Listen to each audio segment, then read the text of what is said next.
ಸಾರಿ restrictions ಏನೇನೋ ಹೇಳಿ ಸುಮ್ಮನೆ ಲಾಸ್ಟ್ ಟೈಮ್ ಬಂದಾಗೂ ಹಿಂಗೆ ಮಾಡಿದ್ರು.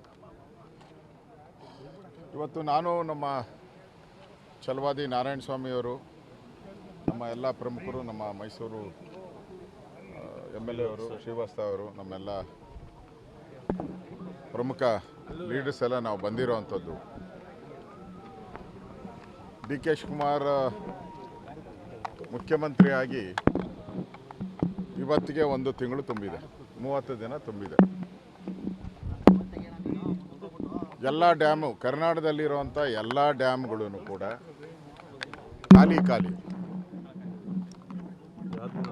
ಕಳೆದ ಬಾರಿ ಈ ಸಂದರ್ಭದಲ್ಲಿದ್ದಂಥ ಡ್ಯಾಮ್ಗಳ ಮಟ್ಟ ಅದರಲ್ಲಿ ಕಾಲು ಭಾಗನೂ ಇಲ್ಲ ಈ ಸರಿ. ಈ KRS ಒಂದೇ ಇವತ್ತು. ಈಗ ಉಳಿದಿರೋದು ಸುಮಾರು 6 TMC ಮಾತ್ರ, 6.7 TMC. ಪ್ರತಿ ತಿಂಗಳಿಗೂ ಬೇಕಾಗಿರೋದು 3 TMC. ಅದರಲ್ಲಿ ಅರ್ಧ TMC ವೇಪರ್ ಆಗ್ತದೆ, ವೇಸ್ಟೇಜ್ ಬಿಟ್ಟರೆ 3 TMC ಬೇಕು. ಇನ್ನೆರಡು ತಿಂಗಳಿಗಾಗಷ್ಟು ಮಾತ್ರ ಅದು ಕುಡಿಯೋ ನೀರಿಗೆ KRS ಅಲ್ಲಿ ನೀರಿದೆ. ಈಗ ರೈತರು ಬೆಳೆ ಬೆಳೆದಿರೋವಂಥದ್ದು ಸುಮಾರು 1 ಲಕ್ಷಕ್ಕೂ ಹೆಚ್ಚು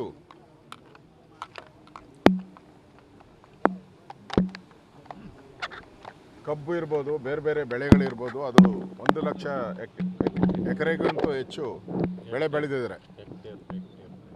ಆದರೆ ಇವತ್ತು ಅವರಿಗೆ ನೀರು ಕೊಡಲ್ಲ ಅಂತ ಹೇಳಿದ್ದಾರೆ. ಮುಖ್ಯಮಂತ್ರಿನೇ ಸ್ವತಃ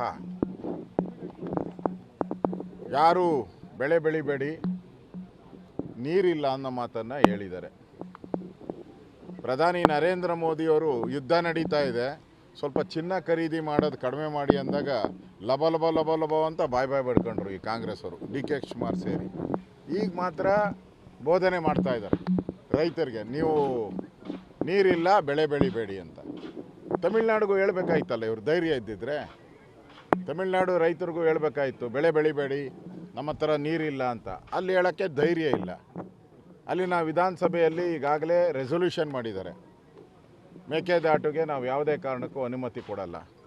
ಈ ಮುಖ್ಯಮಂತ್ರಿಗೆ ಏನಾದರೂ ಗೌರವ ಇದ್ದಿದ್ರೆ ಒಂದು ಅಧಿವೇಶನ ಕರೆದು ಅದು ಕೌಂಟ್ರಾಗಿ ಒಂದು ಏನಾದರೂ ಮಾಡಬೇಕಾಗಿತ್ತಲ್ಲ. ಪ್ರತಿ ಬಾರಿನೂ ಹೀಗೆ ಕಾಂಗ್ರೆಸ್ ಸರ್ಕಾರ ಬಂದಾಗ, ಅಲ್ಲಿ ಇಷ್ಟು ದಿನ ತಮಿಳ್ನಾಡಲ್ಲಿ ಸ್ಟಾಲಿನ್ ಇದ್ದರು, ಇವರು ಪಾರ್ಟ್ನರು. ಏಕಾಏಕಿ ಜಂಪ್ ಹೊಡೆದು ಈಗ TVKಗೆ ಹೋಗ್ಬಿಟ್ಟಿದ್ದಾರೆ, ಅವರು ಪಾರ್ಟ್ನರು. ಇವರು ಪಾರ್ಟ್ನರ್ ಬರೋ ದೃಷ್ಟಿಯಿಂದ ಕರ್ನಾಟಕದ KRSಗೆ ಒಂದು ರೀತಿ ಇಲ್ಲಿನ ರೈತರಿಗೆ ಮೋಸ ಮಾಡ್ತಾ ಇದ್ದಾರೆ. ಇವತ್ತು ಬಿತ್ತನೆ, ನಾನು ಅಧಿಕಾರಿಗಳ ಸಭೆ ಆಯ್ತು ಈಗ ಮಂಡ್ಯ IBಯಲ್ಲಿ DC ಅವರು ಎಲ್ಲರೂ ಬಂದಿದ್ದರು. ಅವರ ಪ್ರಕಾರ 5% ಮಾತ್ರ ಬಿತ್ತನೆ ಆಗಿದೆ, 95% ಬಿತ್ತನೆ ಆಗಿಲ್ಲ. ಈಗ ಈ 4-5 ದಿನದಲ್ಲಿ ಮಳೆ ಬರುತ್ತೆ ಅಂತ ಹೇಳ್ತಾ ಇದ್ದಾರೆ. ಆದರೆ ಆ ಥರದ ಯಾವುದೇ ಸೂಚನೆಗಳು ಕಾಣ್ತಾ ಇಲ್ಲ. ರಾಜ್ಯ ಸರ್ಕಾರ ಇಷ್ಟೊಂದು ಬರ ಬಂದಿರೋವಂಥದ್ದು, ಡ್ಯಾಮ್ಗಳಲ್ಲಿ ನೀರಿಲ್ಲದೆ ಇರತಕ್ಕಂಥದ್ದು, ಈ ಸಂದರ್ಭದಲ್ಲಿ ಅವ್ರು ಏನು ಮಾಡಬೇಕಾಯಿತು? ಕೂಡಲೇ ಒಂದು ಸರ್ವಪಕ್ಷದ ಸಭೆ ಕರಿಬೇಕಾಯಿತು, ರೈತ ಮುಖಂಡರನ್ನ ಸಭೆ ಕರೆದು ಬೆಳೆ, ನೀವು ಯಾವ ಬೆಳೆಗಳನ್ನು ಬೆಳಿತೀರಿ ಅಂತ ಮಾಹಿತಿ ಕೊಡಬೇಕಾಯಿತು. ಅದು ಮಾಡ್ತಾ ಇಲ್ಲ. ಬರೀ ಟೆಂಡರು ಕಸದ್ದು 39,000 ಕೋಟಿ ಟೆಂಡರು ಕಸದ್ದು. ಅರ್ಜೆನ್ಸಿ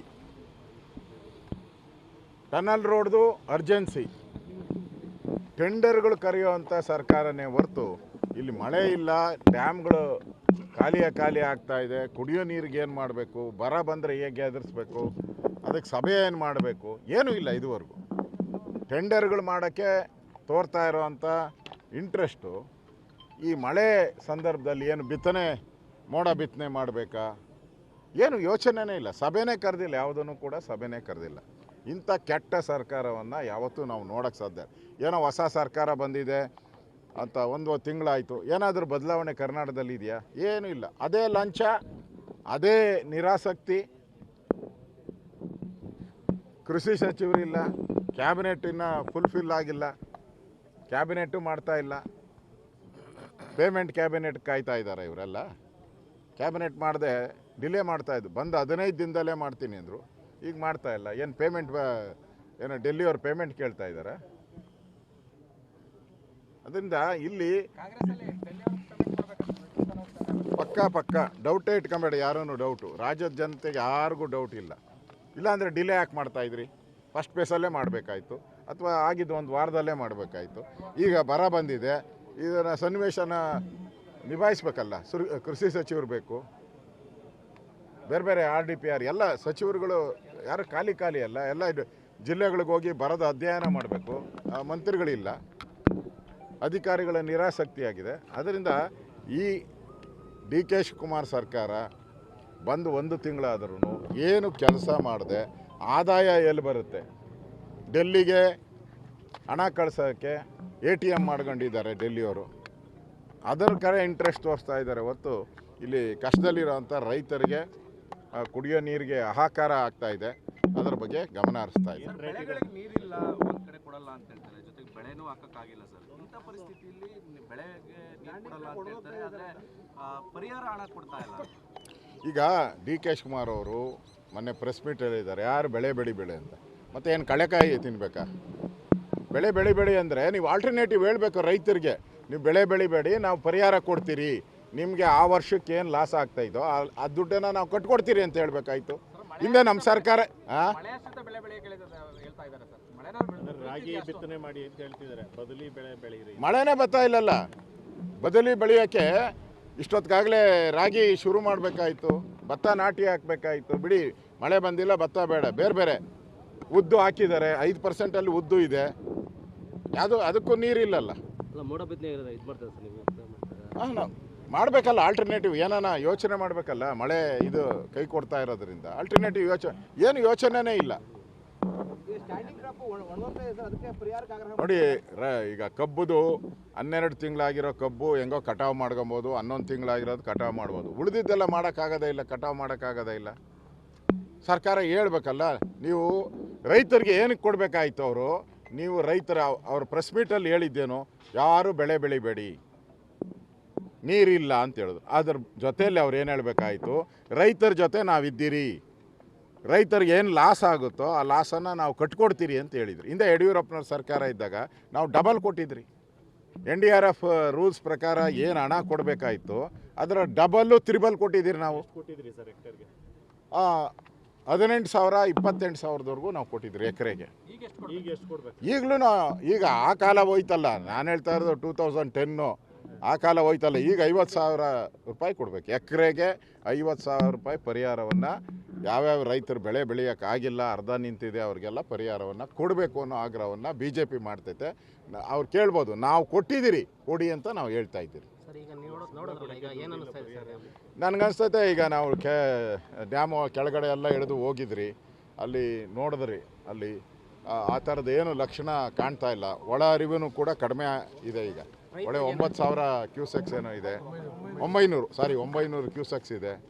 ಆಚೆನೂ ಅದಕ್ಕಿಂತ ಜಾಸ್ತಿ ನೀರು ಬಿಡ್ತಾ ಇದ್ದಾರೆ ಅಂತ ಕದ್ದು ಮುಚ್ಚಿ ಏನೋ ತಮಿಳ್ನಾಡಿಗೆ ನೀರು ಬಿಡೋ ಅಂಥ ಸ್ಕೀಮ್ ಏನೋ ಹಾಕ್ಕೊಂಡಿದ್ದಾರೆ ಅಂತ ಹೇಳ್ತೈತೆ. ಯಾಕಂದರೆ ರೈತರು ನೆನ್ನೆನೂ ಕೂಡ ಇಡೀ ಈ ಭಾಗದ ರೈತರೆಲ್ಲ ಪ್ರೊಟೆಸ್ಟ್ ಮಾಡಿದ್ದಾರೆ. 4-5 ಕಡೆ ಪ್ರೊಟೆಸ್ಟ್ಗಳಾಗಿದೆ. ನನಗೆ ಸುನಂದಮ್ಮ ಅವ್ರ ಜೊತೆನೂ ಕೂಡ ಮಾತಾಡಿದ್ದೀನಿ, ರೈತ ಸಂಘದ ಪ್ರಮುಖರು. ಅವರೆಲ್ಲ ಡಿಮ್ಯಾಂಡ್ ಏನು ಅಂತ ಹೇಳಿದ್ರೆ, ನಮಗೆ ಬೆಳೆಗೆ ನೀರು ಕೊಡಿ, ಇಲ್ಲ ಪರಿಹಾರ ಕೊಡಿ. ಎರಡೂ ಬೆಳೆ ಬೆಳಿಬೇಡ ಅಂತೀರ, ಪರಿಹಾರದ ಬಗ್ಗೆ ಮಾತೇ ಇಲ್ಲ, ಚಕಾರನೇ ಇಲ್ಲ.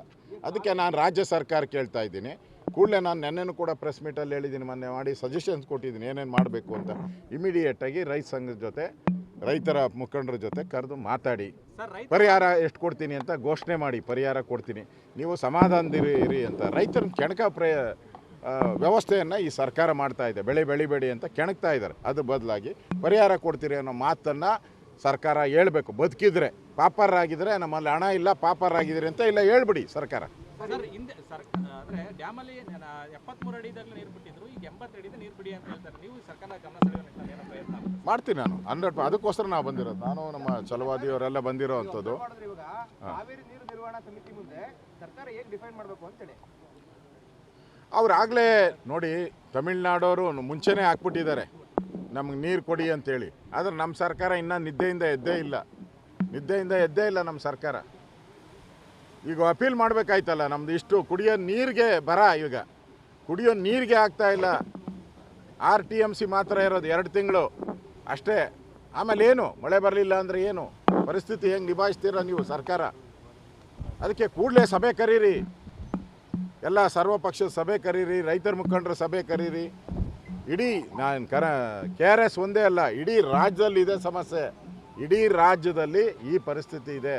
ನಾನು KRSಗೆ ಬಂದಿದ್ದೀನಿ, ಇಡೀ ರಾಜ್ಯದ ಎಲ್ಲ ಡ್ಯಾಮ್ಗಳಲ್ಲೂ ಇದೇ ಪರಿಸ್ಥಿತಿಯನ್ನು ನಾವು ನೋಡ್ತಾ ಇದ್ದೀವಿ. ಅದರಿಂದ ಸರ್ಕಾರ ಕೂಡಲೇ ಸಮರೋಪಾದಿಯಲ್ಲಿ ಕೆಲಸವನ್ನು ಮಾಡಿಲ್ಲ ಅಂದರೆ ರೈತರು ಜನ ಬೀದಿಗಿಳಿದು ಈ ಕಾಂಗ್ರೆಸ್ ಸರ್ಕಾರವನ್ನು ತೊಲಗಿಸುವಂಥ ಕೆಲಸವನ್ನು ಮಾಡ್ತಾರೆ. ಈಗ 6ನೇ ಹಂತದ ಯೋಜನೆ ಕೈಗೆತ್ತಿಕೊಳ್ತಾ ಇದ್ದಾರೆ. ಏನಪ್ಪ, ಫೈರ್ ಆಗಿದೆ ಸರ್, ಕಾನೂನು ಸುವ್ಯವಸ್ಥೆ ಹದಗೆಡ್ತಾ ಇದೆ ದಿನೇ ದಿನೇ ಅಂತ. ಮೊನ್ನೆನೂ ಅಷ್ಟೇ ಆನೇಕಲ್ಲಿಂದ ರೈತರು KDBಗೆ ಅಕ್ವೈರ್ ಮಾಡ್ತಾ ಇದ್ದಾರೆ. ಅಲ್ಲಲ್ಲ, ಒಂದೇ ನಿಮಿಷ, 12,000 ಎಕರೆ ಮಾಡ್ತಾ ಇದ್ದಾರೆ. ಅಲ್ಲಿ ರೈತರು ಪ್ರತಿಭಟನೆಗೆ ಬೆಂಗಳೂರಿಗೆ ಕರ್ಕೊಂಬಂದು ಅವ್ರಿಗೆ ದಾರಿಯಲ್ಲಿ ನಿಲ್ಲಿಸಿ ಹೊಡೆದು ಅವ್ರನ್ನೆಲ್ಲ ಆಸ್ಪತ್ರೆಯಲ್ಲಿ ಅಡ್ಮಿಟ್ ಆಗಿದ್ದಾರೆ. ಕಾಲೆಲ್ಲ ಫ್ರ್ಯಾಕ್ಚರ್ ಆಗಿದೆ ಅವ್ರಿಗೆ. ಇವತ್ತು ಇಲ್ಲಿನೂ ಅಷ್ಟೇ, ಮಂಡ್ಯದಲ್ಲೂ ಕೂಡ ರೈತರ ಪ್ರತಿಭಟನೆ ಮೇಲೆ ಲಾಠಿ ಪ್ರಯೋಗ ಮಾಡ್ತಾ ಇದ್ದಾರೆ. ಇವೆಲ್ಲ ಭಾಳ ದಿನ ನಡೆಯಲ್ಲ. ಕಾಂಗ್ರೆಸ್ ಸರ್ಕಾರಕ್ಕೆ ಎಚ್ಚರಿಕೆ ಕೊಡ್ತಾ ಇದ್ದೀನಿ, DK ಶಿವಕುಮಾರ್ ಅವ್ರಿಗೆ ಎಚ್ಚರಿಕೆ ಕೊಡ್ತಾ ಇದ್ದೀನಿ. ಈ ಬಲಾತ್ಕಾರ ಮಾಡೋದು, ರೌಡಿಸಮ್ ಮಾಡೋದು, ರೈತರ ಮೇಲೆ ಹಲ್ಲೆ ಮಾಡೋ ಅಂಥ ಪ್ರಯತ್ನವನ್ನು ಮಾಡಬೇಡಿ, ಮಾಡಿದ್ರೆ ಹುಷಾರ್ ಅನ್ನೋ ಮಾತನ್ನು ಹೇಳಿದ್ವಿ.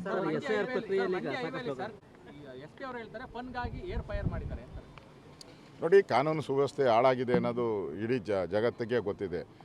ಪರಮೇಶ್ವರ್ ಇದ್ದಾಗ ಅಂತೂ ಕೇಳೋರೇ ಇರಲಿಲ್ಲ, ನಾನು ನೋಡಿಲ್ಲ, ವರದಿ ತರಿಸ್ತೀನಿ, ನನಗೆ ಗೊತ್ತಿಲ್ಲ, ಇದೇ ಆಗೋಯ್ತು.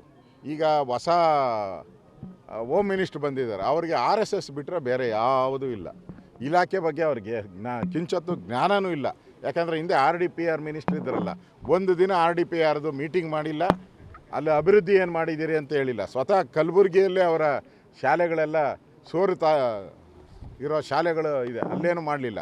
ಈಗ ಬಂದು ಅವರು ಡೈವರ್ಟ್ ಮಾಡ್ತಾರೆ ಅಷ್ಟೇ, ಅಭಿವೃದ್ಧಿ ಮಾಡಲ್ಲ, RSS ಬಗ್ಗೆ ಮಾತಾಡೋದು ಅಷ್ಟೇ ಅವ್ರ ಕೆಲಸ.